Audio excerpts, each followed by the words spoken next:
শুভ দুপুর সকলকে। তো আমি এখন খাচ্ছি আমের আচার।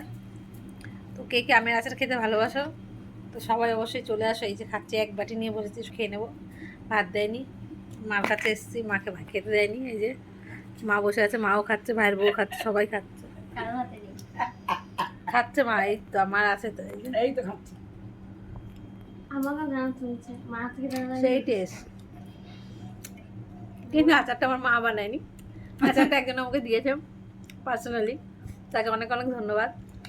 আচারটা ভালোই হয়েছে, রিভিউটা পৌঁছে যাবে। তো গরমকাল পড়েছে, আমের আচার খাবো না আর সেটা কি হয়, তাই আচারটা খাচ্ছি। আর মিষ্টি আচার তো আমার খুব ভালো লাগে। তো কি আর বলবো, তোমরা যদি খেতে চাও আসো, আর না খেতে চাইলে তাকিয়ে তাকিয়ে দেখো। তো টাটা।